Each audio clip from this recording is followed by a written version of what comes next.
ജയേഷ്ണ വേഗം റെഡി ആയിട്ട് വാ, ഞങ്ങൾ പുറത്ത് വെയിറ്റ് ചെയ്യാം. അയ്യോ, ഇന്നെനിക്ക് ഡോക്ടറെ കാണാൻ പോണോന്ന് ഞാൻ പറഞ്ഞിരുന്നല്ലേ.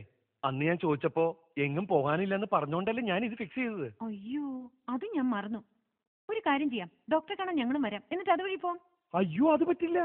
ഒറ്റയ്ക്ക് ചെല്ലണമെന്നാ ഡോക്ടർ പറഞ്ഞിരിക്കുന്നത്. ഡോക്ടർ ഒറ്റയ്ക്ക് തന്നെ കണ്ടോ, ഞങ്ങൾ കൺസൾട്ടിംഗ് റൂമിന് പുറത്തല്ലേ നിൽക്കുക. എന്നാലും ഡോക്ടർ സമ്മതിക്കില്ല. അതെന്താ? ആ ഡോക്ടർക്ക് കൺസൾട്ടിംഗ് റൂം ഇല്ല. അതേത് ഡോക്ടർ? എങ്കിലാ ഡോക്ടർ എനിക്കൊന്ന് കാണുമല്ലോ. എന്താ എന്റെ പേര്? പേര് അങ്ങനെ പേരെന്നുള്ളൊരു ഡോക്ടർ അല്ല. എല്ലാവരും ഡോക്ടറെ എന്നാ വിളിക്കുന്നേ.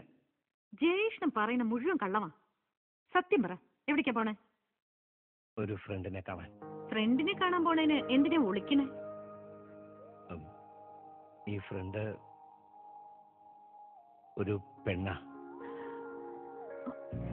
പെണ്ണോ? നമ്മുടെ കോളേജിലാ പഠിക്കുന്നേ.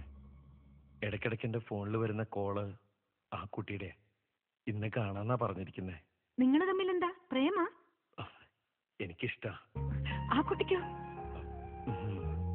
കാണാൻ എങ്ങനെയാ, സുന്ദരിയ? ഞാൻ കണ്ടിട്ടില്ല. കണ്ടിട്ടില്ലേ? കാണാതെയാണ് ഒരു പെൺകുട്ടിയെ പ്രേമിക്കണേ? എന്നെ കണ്ടിട്ടുണ്ട്. ഞാൻ ഇന്നാ പെണ്ണ് കാണാൻ പോകുന്നേ. അല്ല, ആ കുട്ടിയെ കാണാൻ പോകുന്നേ.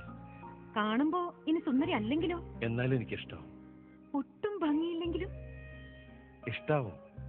ഇഷ്ടം മനസ്സിനകത്തുണ്ടായതല്ലേ. അത് ഒരു കാഴ്ച കൊണ്ട് എങ്ങനെ ഇല്ലണ്ടാവുക? എങ്കിലത് നേരത്തെ പറഞ്ഞാ പോരായിരുന്നോ? ജയേഷ്ണം പൊയ്ക്കോ, ഇനി സമയം കളയണ്ട. Thank you so much. എന്നാ ഞാൻ റെഡി.